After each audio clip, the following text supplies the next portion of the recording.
Diz assim a palavra do Senhor. Finalmente, fortaleçam-se no Senhor e no seu forte poder. Vistam toda a armadura de Deus para poderem ficar firmes contra as ciladas do diabo. Pois a nossa luta não é contra seres humanos, mas contra os poderes e autoridades, contra os dominadores deste mundo de trevas, contra as forças espirituais do mal nas regiões celestiais. Por isso, vistam toda a armadura de Deus, para que possam resistir no dia mau e permanecer inabaláveis depois de terem feito tudo. Assim, mantenham-se firmes, cingindo-se com o cinto da verdade, vestindo a couraça da justiça e tendo os pés calçados com a prontidão do evangelho da paz. Além disso, usem o escudo da fé, com o qual vocês poderão apagar todas as setas inflamadas do maligno. Usem o capacete da salvação e a espada do Espírito, que é a palavra de Deus. Orem no Espírito em todas as ocasiões e com toda oração e súplica. Tendo isto em mente, estejam atentos e perseverem na oração por todos os santos. Orem também por mim, para que quando eu falar, seja-me dada a mensagem, a fim de que, destemidamente, torne conhecido o mistério do Evangelho, pelo qual sou embaixador preso em correntes. Orem para que, permanecendo nele, eu fale com coragem, como me cumpre fazer. Vamos orar? Vamos. Feche os seus olhos. Espírito Santo, nós te pedimos que o Senhor nos dê entendimento, que o Senhor ilumine a nossa mente para compreendermos as tuas verdades, para que saiamos daqui mais abençoados do que entramos, conhecendo a tua verdade, podendo caminhar na luz. Que o Senhor nos abençoe, é a oração que nós fazemos, em o nome do Senhor Jesus Cristo. Amém? Amém. Irmãos, Paulo ele está aqui nos ensinando, fazendo uma analogia a respeito da vida cristã, e ele nos mostra que a vida cristã é uma guerra. E ele diz que nós somos soldados, e somos soldados em combate. Nós não estamos na reserva. Nós temos um inimigo. O texto ensina que esse inimigo, ele é poderoso, ele é forte, mas nós também temos armas à nossa disposição e nós temos uma armadura que nos protege. O cenário é de guerra, irmãos. O cenário não é de uma viagem à praia. O cenário é de guerra espiritual, aonde há armas, aonde há combatentes, aonde há interesses contrários, aonde existem forças querendo destruir determinadas pessoas, no caso, nós. E nós precisamos entender que isso é muito sério. Nós temos um inimigo que faz e fará sempre de tudo para destruir os planos de Deus na nossa vida. Entenda, Deus nos criou com um propósito. Deus tem um plano muito lindo, muito especial para nós. Deus tem um projeto para cada um de nós. Só que Satanás, ele não vai ficar quieto. O tempo inteiro, ele vai combater esses projetos de Deus na nossa vida e de alguma forma vai tentar nos desviar daquilo que Deus planejou para cada um de nós. E se ele conseguir esse sucesso, nós corremos o risco de vivermos eternamente longe da presença de Deus. Satanás, ele luta para que as pessoas não conheçam a Jesus Cristo e nem entendam, como nós lemos aqui, o mistério da salvação, o mistério do Evangelho, a graça de Deus. Satanás faz de tudo para nós desobedecermos a Deus, para nos enganar. O que a Bíblia diz a respeito desse inimigo? A Bíblia diz que o diabo, ele é mentiroso, e ele é o pai da mentira. A Bíblia diz que Satanás, ele é o acusador. A Bíblia o chama de ladrão, assassino, tentador. A Bíblia diz que ele é um ser terrível, cheio de ódio. A Bíblia nos ensina que ele comanda um exército organizado, hierarquizado, e que age com estratégias. O termo grego que é usado, traduzido aqui por cilada, na verdade ele também pode ser traduzido por estratégia, estratagema. É um termo que nos indica que Satanás, ele não age de forma aleatória. Ele sabe o que ele está fazendo, e ele pensa, ele planeja, ele arquiteta, ele se organiza. Todo o seu exército para tentar nos destruir. Eu fiquei me lembrando, quando criança,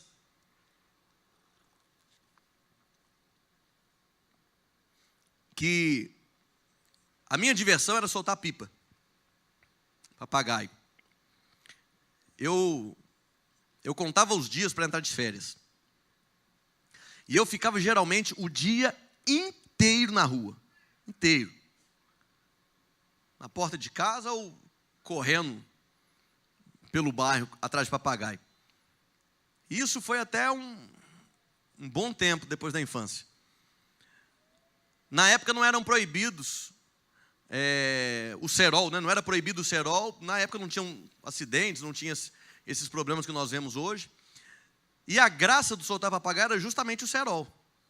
Não sei se alguém compartilha dessa minha alegria ou compartilhou na infância. Irmãos, era bom o negócio. E existe toda uma estratégia. Na verdade, ali é um treinamento de guerra. Porque há toda uma preparação para se soltar papagaio. Não é simplesmente você pegar, empinar a pipa e pronto, estou soltando papagaio. Não, não é assim. A vida não é simples assim. As pessoas às vezes pensam que é uma brincadeira. Não era uma brincadeira, era algo muito sério. Era uma situação de quase vida ou morte. Porque nós levantávamos cedo e geralmente a gente tinha que procurar uma lâmpada queimada em casa. Ou dar um jeito de queimá-la.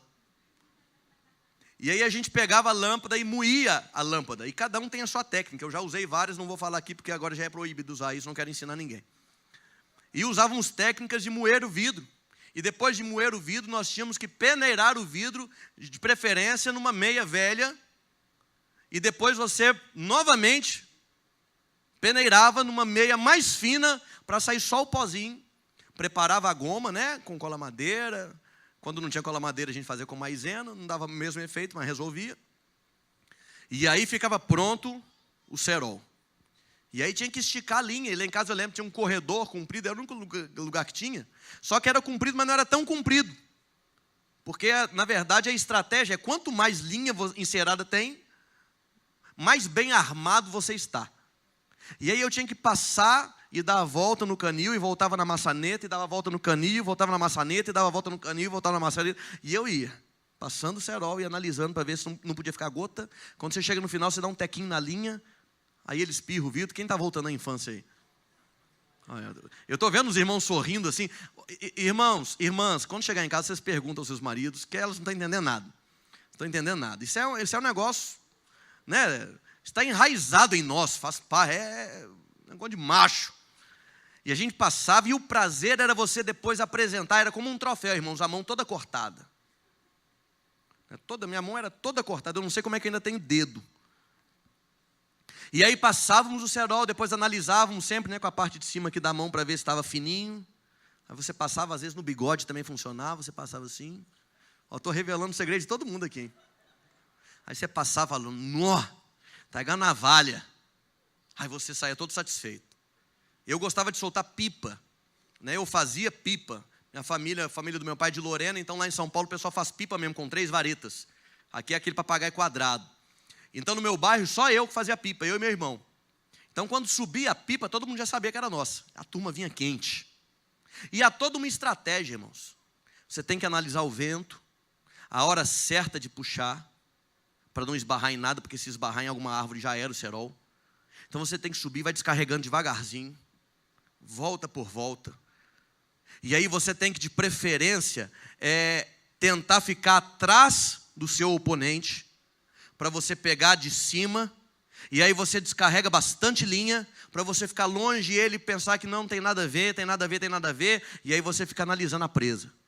E a presa fica ali, brincando. Aí quando você vê que de repente a pessoa parece despercebida, você vem como uma águia. num voo certeiro, lá de cima. E vem descendo com toda a velocidade, puxando. E vai aquele negócio maravilhoso, vai descendo. E a pipa era bom que eu punha um rabiolão, então ela descia retinha assim. Quando assustava a presa fácil, ela já não tinha mais escapatória. Já pegava barbela e rabiola. Mandava ia parar na hora. Eu só sentia assim, só sentia quando triscava assim, abre a lata! Já era, foi, é meu. E a linha do oponente vai baixando assim, e a gente ainda grita para incentivar, olha a colheita! E a turma saía em desespero. Já valeu o dia de hoje, os irmãos já voltaram. Vou quebrar o galho, hein? Voltaram 10 anos atrás. Um pouquinho mais, uns 15. Irmão, sabe o que eu pensei nessa história? Por que eu estou contando isso? Porque até criança entende de estratégia. Você acha que Satanás não? Até criança sabe brincar de esperar o momento certo para atacar. Até criança sabe olhar o vento para que lado que está. Até criança sabe brincar de guerrinha de papagaio, parece a coisa mais inocente. Mas ali a gente está desenvolvendo um raciocínio lógico, estratégia, habilidade, paciência. Não seria muita inocência da nossa parte pensar que Satanás ele não age de forma estratégica, de forma pensada para tentar destruir a nossa vida? Como ele é enganador, uma das estratégias que ele usa é desvirtuar a verdade sobre ele mesmo.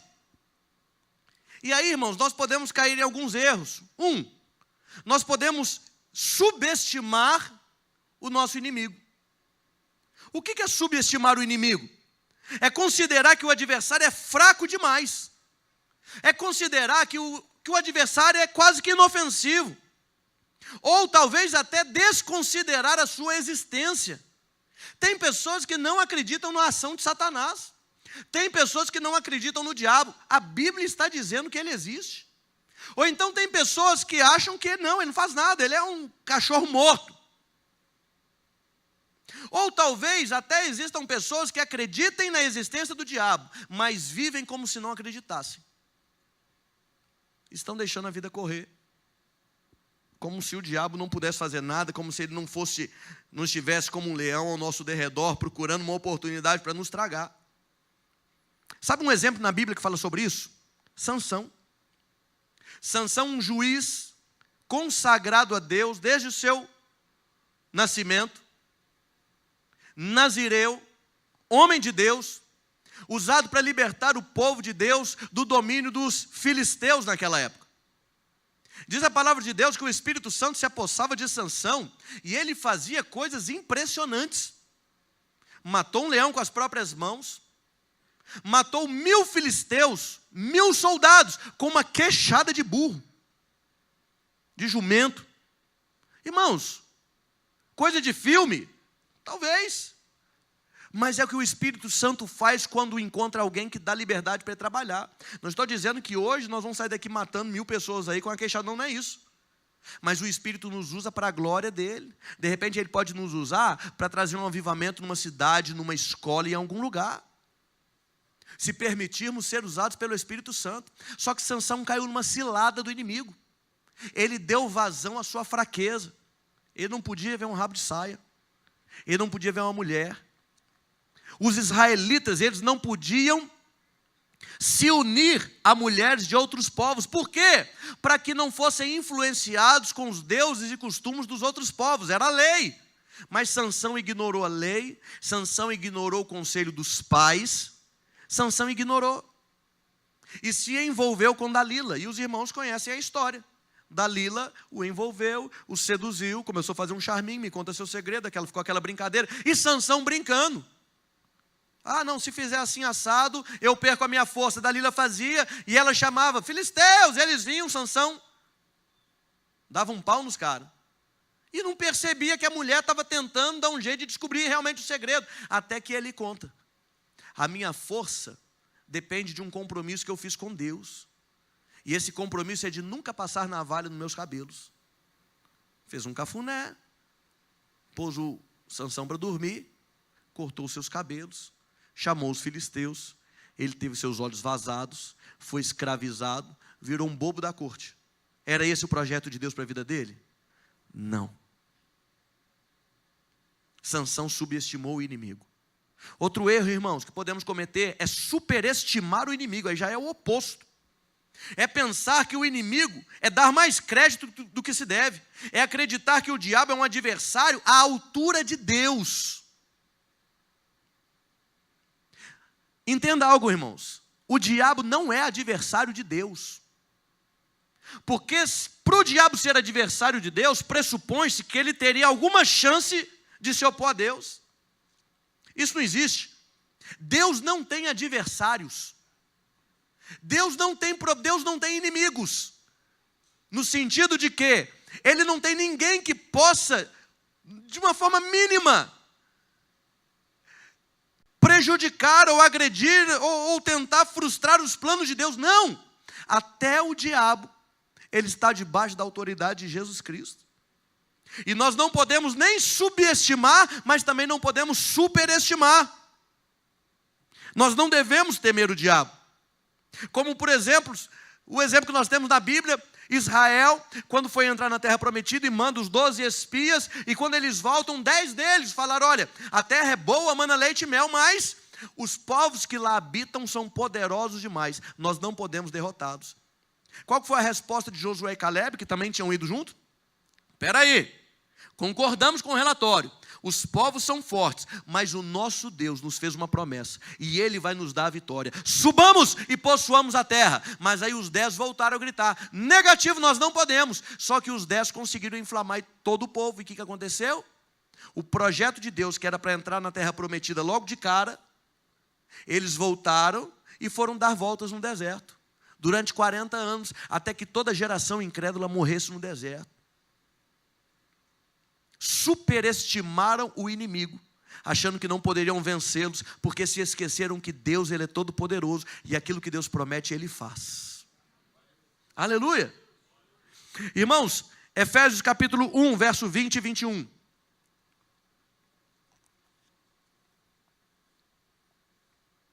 Falando a respeito do poder de Deus. Esse poder Ele exerceu em Cristo, ressuscitando-o dos mortos, fazendo-o assentar-se à sua direita, nas regiões celestiais. Olha onde Cristo está, muito acima de todo governo e autoridade, poder e domínio, e de todo nome que se possa mencionar, não apenas nesta era, mas também na que há de vir. Jesus Cristo, Ele é soberano, Ele está acima de tudo e sobre todos. Ele tem toda a autoridade, todo o poder. O diabo não é oponente para Jesus Cristo.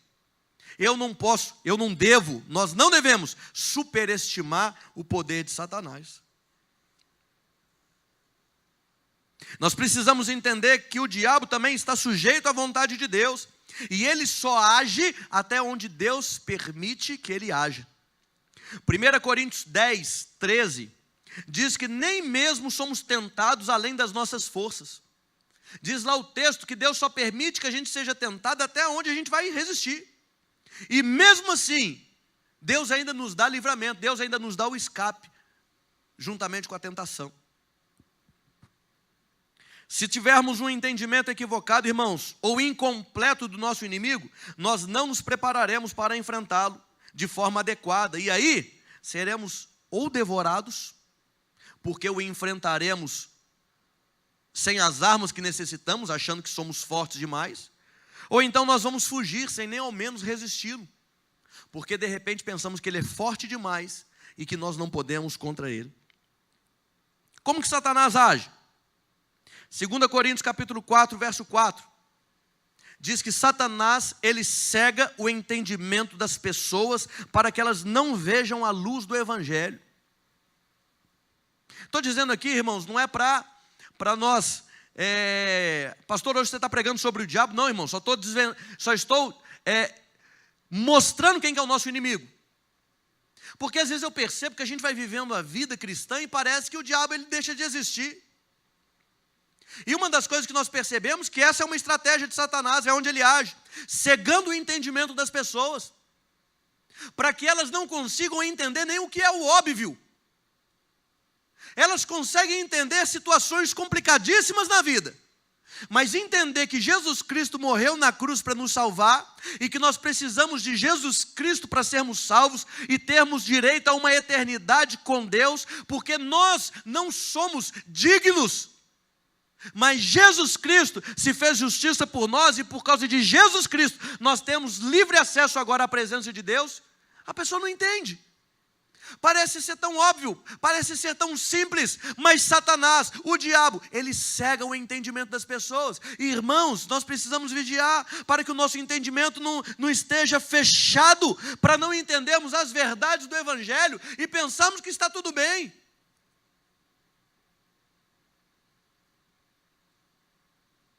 Fé, irmãos, fé é crermos em alguma coisa. E mesmo quem tem fé pode ir para o inferno. Sabia? Pastor, como assim? Você pode ter fé numa mentira. Deixou de ser fé? Não. Você crê em alguma coisa. Só que você crê em algo que é uma mentira. É uma inverdade. E se Satanás conseguir plantar uma mentira no nosso coração, ele vai nos deixar quieto. Tá bom, já conseguiu o que queria. Nós precisamos crer em Jesus Cristo. Nós somos salvos pela graça, mediante a fé em Jesus Cristo, Filho de Deus, Salvador da humanidade. Aquele que veio, nasceu em uma mulher, Virgem Maria, cresceu como homem, morreu, mas ao terceiro dia ressuscitou. E quando foi assunto aos céus, nos fez uma promessa. Ele diz: não vos deixarei órfãos. Enviou o Espírito Santo que hoje habita em nós e foi preparar lugar para todos nós. E um dia Ele voltará para nos buscar. É a promessa do Senhor para todos nós. A fé em Jesus Cristo é o que nos garante a vitória. Amém? O diabo arrebata a palavra semeada no coração das pessoas. Olha como é que ele age. Jesus disse que na parábola do semeador, certa semente caiu entre o caminho e vieram as aves dos céus e arrebataram aquela semente, comeram aquela semente. Mais à frente Jesus explica a parábola. As aves do céu são o diabo, que quando a pessoa ouve o Evangelho e não a entende, e não o entende, ele vem e tira essa palavra do coração, e a pessoa continua caminhando sem Cristo. O diabo induz a mente das pessoas para tentar desviar os propósitos de Deus. Mateus capítulo 16, versos 22 e 23. Diz lá que Jesus, quando estava dizendo que iria se entregar por nós, junto com os discípulos, Pedro chamou à parte e falou: negativo, o Senhor não vai fazer isso. Jesus fala o quê? Satanás, eu te repreendo. Pedro estava endemoniado, queridos? Estava não, irmãos. Mas naquele momento, ele foi influenciado a dizer algo que não era de Deus. Satanás o induziu para tentar desviar os projetos de Deus. O diabo semeia o joio no meio da igreja. Mateus 13, versos 38 e 39. Jesus explica nessa parábola do joio que certo homem saiu e semeou um campo com boa semente, mas o inimigo durante a noite ele veio e lançou o joio, uma semente ruim, uma praga, no meio daquela plantação que só tinha semente boa. Mais à frente, Jesus explicando a parábola nesses versículos que eu citei, diz: olha lá, o campo é o mundo, a boa semente são os filhos do reino, os joios são os filhos do maligno, e o inimigo que o semeia é o diabo. Irmão, sabe como Satanás age? Age colocando pessoas malignas no meio da igreja. E muitas vezes nós estamos desatentos, pensando que não é possível, que todo mundo é santo. Não. No nosso meio há trigo e há joio. Que sejamos todos aqui trigo. Mas a palavra de Deus afirma que Satanás semeia o joio na igreja. Se ele não pode então nos desviar, então ele coloca alguém para nos atrapalhar. Você está entendendo por que você tem que ter paciência? Por que a gente tem que orar mais? Porque de repente você pensa assim: não é possível aquela pessoa fazendo isso dentro da igreja. Não é possível que está acontecendo isso, aquilo, outro. Irmãos, é Bíblia, é bíblico. Fica tranquilo. Tem que tirar essa pessoa da igreja. Sabe uma coisa que o Espírito Santo já falou no meu coração? Antigamente eu era mais eufórico, pensava que tinha que disciplinar, excluir, mandar embora, matar, fazer um monte de coisa. Aí lendo essa parábola eu entendi que quando os servos daquele senhor, dentro da parábola, os anjos, né, falam: Senhor, o senhor quer que a gente vá e retire o joio? Aí o Senhor fala assim: não retire o joio agora, porque pode ser que você puxando o joio saia também o trigo junto. Deixa os dois crescerem juntos. Deixa joio e trigo crescer junto, que na hora da ceifa nós vamos conseguir identificar a diferença. O trigo, irmãos, ele pesa e ele se quebranta, ele se inclina. O joio permanece de pé. E aí na hora da ceifa, primeiro nós vamos retirar o joio, e ele será juntado em feixes e vamos queimá-lo. E o trigo depois vai ser recolhido nos celeiros de Deus. É por isso, irmãos, que às vezes você não entende porque existem determinadas pessoas na igreja. E você pensa assim: puxa, por que será? Porque Deus está trabalhando no caráter dos seus filhos, nos ensinando a amar e a conviver até com joio. Porque como saber quem é joio? Você vai classificar? Você vai colocar uma plaquinha em alguém? É só Deus que pode julgar, irmão, só Ele que sabe. Então nós somos ensinados a amar a todos, e a servir uns aos outros, e a trabalhar uns com os outros. Ah, pastor, mas tem irmão que é mala. Tem, irmãos, mas às vezes a gente também é mala. Ser mala não é o problema, a gente tem que ser trigo. Ser joio é o problema. Amém? Como é que Satanás age? Satanás faz sugestões para nos afastar da vontade de Deus. Na tentação a Jesus, o diabo tenta as suas necessidades. Jesus tinha necessidades, irmãos, como qualquer um de nós. Agora pensa, se o diabo tentou o próprio Cristo, não vai tentar eu e você? Você acha que agindo de forma estratégica, o diabo vai colocar os seus demônios mais perigosos aonde? Numa casa de prostituição? Num campo de futebol? Ou para tentar destruir a sua igreja? A igreja de Cristo. E aí o diabo foi tentar Jesus, e Jesus já há 40 dias em jejum. Qual que é a primeira coisa que Satanás pega? Na questão física. Eu sei que o senhor está com sede. O senhor está com a cara, está seco, né, Jesus? Está com fome? O senhor está com a cara de faminto, o senhor não está com a cara muito boa, não. Faz o seguinte: se tu és filho de Deus, manda que essas pedras se transformem em pães. Já que você tem uma necessidade, e é direito seu, puxa vida, você está com a cara tão feia, irmão, você está com fome? Faz alguma coisa, mesmo que não seja o que Deus mandou você fazer. Dá um jeito, força a barra, atropela o propósito de Deus. Faz do seu jeito, tenta, não espere, não aguarde pela provisão do Senhor. Dê vazão à sua ansiedade, corre atrás. Afinal de contas, de repente Deus está demorando tanto para te responder. Faz do seu jeito, age na carne. Era mais ou menos isso, queridos. Às vezes nós somos tentados para satisfazer necessidades físicas, ou necessidades que temos. Só que para isso, nós ferimos alguns princípios, como esperar pela provisão de Deus, descansar no Senhor, não andarmos ansiosos por coisa alguma, porque sabemos que o Senhor tem cuidado de nós. Depois Satanás tenta Jesus na questão da alma aí, o desejo de ser famoso, ganância. Olha, se você se prostrar e me adorar, eu te dou todos os reinos da terra. Riqueza, poder, fama. Existe problema nessas situações, irmãos, nessas coisas? Não necessariamente. Ser rico é problema? Não. Ser famoso, conhecido é problema? Não. Agora, o que você faz para alcançar essas coisas? Isso virou objeto de culto para você? Se tornar conhecido, ser famoso, virou motivo de adoração, você adora essas coisas?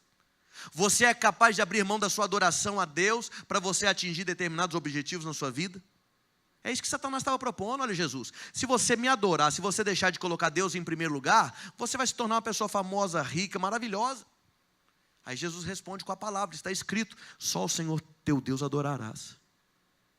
Satanás, irmãos, ele usa a palavra para tentar Jesus Cristo.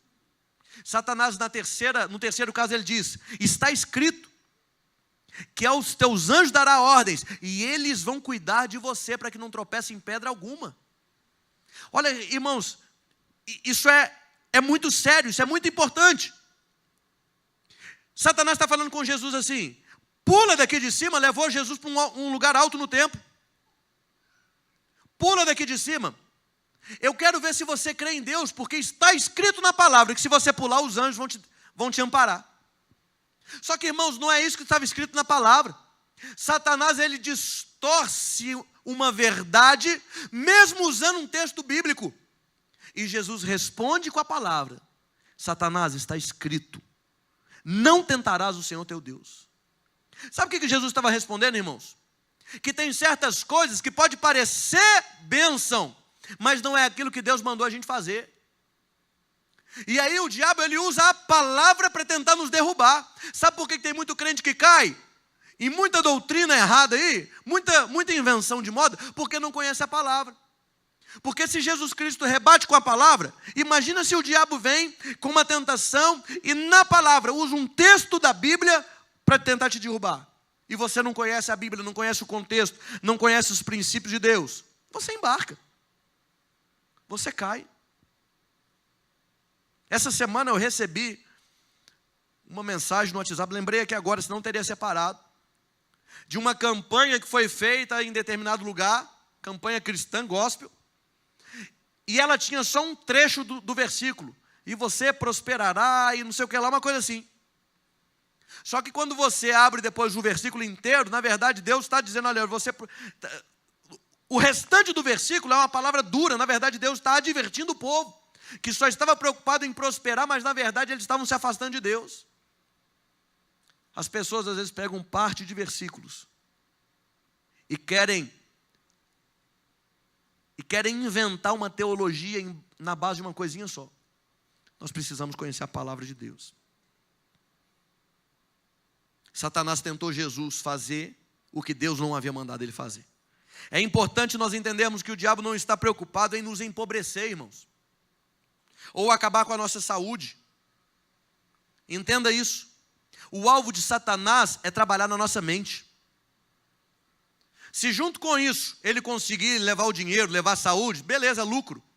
Mas não é o foco. Satanás, ele é um mentiroso, ele quer destruir as verdades de Deus na nossa mente, no nosso coração. E se nós começarmos a duvidar das verdades de Deus, nós vamos nos desviar do caminho. E seremos alvos, presas fáceis na mão do diabo. O diabo, ele não desiste. 1 Pedro 5,8 diz que ele está ao nosso redor como um leão, esperando uma oportunidade para nos devorar. O inimigo, ele é real. Até Jesus Cristo diz, quando nos ensina a orar, a oração do Pai Nosso, ele diz: Senhor, e não nos deixes cair em tentação, mas livra-nos do mal ou do maligno. Livra-nos do maligno.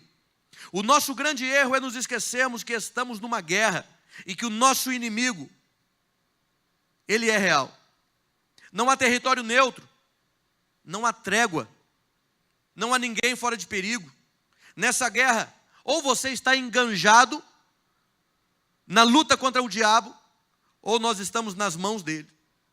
Não podemos ser inocentes ou negligentes, pensando que venceremos sem esforço ou de qualquer maneira. Irmãos, nós precisamos estar atentos, precisamos de foco. Paulo, escrevendo na primeira carta aos Coríntios, capítulo 9, ele diz: olha, eu não corro sem objetivo, e não esmurro o ar, como que desferindo golpes no ar, não, mas eu esmurro o meu próprio corpo. Ele está dizendo, olha, eu não perco o foco, eu sei que a minha luta é para negar a minha carne e me concentrar em seguir a Jesus Cristo. Nós precisamos, irmãos, ter ciência de que nós estamos numa batalha espiritual e que não há trégua. Às vezes eu fico preocupado comigo, paro para me avaliar e penso, puxa vida, passei a semana inteira, e às vezes a gente vive a vida e se esquece que isso aqui, essa vida é passageira, que tudo isso vai passar, e às vezes estamos nos engajando e nos esforçando em tantas frentes de batalha, que de repente não é o que realmente interessa, a batalha que nós devemos nos gastar, nos doar. Não podemos nos confundir, irmãos, e lutar contra o inimigo errado. Como no texto que nós lemos está escrito, a nossa luta não é contra a carne, nem contra sangue. A nossa luta não é contra a nossa família. A nossa luta não é contra o nosso chefe. Nossa luta não é contra os nossos funcionários. Nossa luta não é contra a esposa, irmãos. Nossa luta não é contra a nossa esposa, pelo contrário, nossa esposa é uma aliada que nós temos. A luta de vocês, irmãs, não é contra os seus maridos. Nossa luta não é contra os nossos filhos, e nem vice-versa. Contra os nossos pais, não é, irmãos. E às vezes nós nos distraímos, estamos lutando uns contra os outros. A nossa luta não é contra o pastor, e nem contra as ovelhas, e nem contra os diáconos. A nossa luta é contra o diabo, contra os principados e potestades.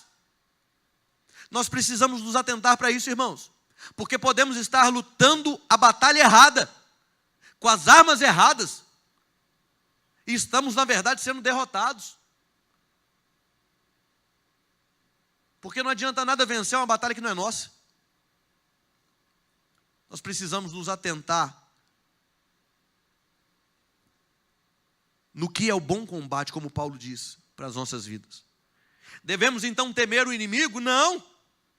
Devemos resisti-lo, vestindo toda a armadura de Deus. E como que nós fazemos isso? O que a armadura de Deus representa? Nessa oportunidade eu não vou falar cada item da armadura, mas eu quero falar de modo geral. O que a armadura representa? A armadura representa que nós devemos ser cheios do Espírito Santo. Devemos entender, irmãos, que o inimigo ele é forte, ele é poderoso, e é mais forte do que nós, mas não é mais forte do que o nosso Deus. É por isso que o texto que nós lemos, logo no início, diz ali: finalmente fortaleçam-se no Senhor e no seu forte poder. Não é enfrentar o inimigo, irmãos, batendo no peito. Eu já vi pessoas afirmando assim, dizendo: vem diabo, que eu estou pronto. Meus irmãos, não somos nós que resistimos com a nossa sabedoria, com o nosso poder a Satanás, mas é na força do Senhor, no poder de Deus que opera em nós. Sendo cheios do Espírito Santo, nós podemos resistir a toda astúcia, a toda cilada do inimigo. O mesmo poder que ressuscitou a Jesus Cristo é o que nos faz vencer. E para ser cheios do Espírito, eu preciso em primeiro lugar me submeter a Ele. Eu preciso ter relacionamento com Cristo. Eu preciso aceitar Jesus Cristo como meu Senhor e como Salvador. Eu preciso entender que Jesus morreu na cruz para me salvar, e eu preciso entregar minha vida para Ele. Eu preciso, irmãos, eu preciso me envolver com o Espírito Santo. Eu preciso buscar a presença de Deus. Eu preciso ter vida de oração. Tem pessoas que às vezes ficam lutando. Aí você pergunta: irmão, você está orando, está lendo a palavra de Deus? Ah, não estou desanimado. Vai continuar apanhando, irmãos. Vai continuar apanhando. Mas se nós nos enchermos do Espírito Santo. A Bíblia diz que quando Jesus Cristo foi ser tentado, logo depois do seu batismo, quando ele saiu das águas, o Espírito Santo veio sobre ele. E Jesus, cheio do Espírito Santo e direcionado pelo Espírito Santo, ele foi para o deserto. Jesus Cristo resistiu o diabo porque ele estava cheio do Espírito Santo. Nós precisamos ser cheios do Espírito Santo, amém? Nós precisamos, irmãos, quando vestimos essa armadura, significa que devemos estar alertas. O objetivo da armadura é nos fortalecer para resistirmos às ciladas do diabo. Precisamos estar atentos, pois essas ciladas são armadilhas escondidas. Você não sabe quando vai ser tentado. Ah, não, hoje eu vou ser tentado, então hoje eu vou orar antes de sair de casa. Não é assim, irmãos. Nós precisamos vigiar todo o tempo. O texto diz que depois de termos vencido tudo, ainda assim devemos continuar inabaláveis. Ou seja, mesmo depois de uma aparente vitória, nós teremos mais luta pela frente. E nós precisamos permanecer inabaláveis. A guerra não para. A guerra não para. Nós precisamos permanecer focados. Muitos caem após uma vitória. Não sei se já aconteceu com você. Às vezes você ora, e de repente você consegue algo, aí parece dar um sentimento de: ai, agora eu posso descansar.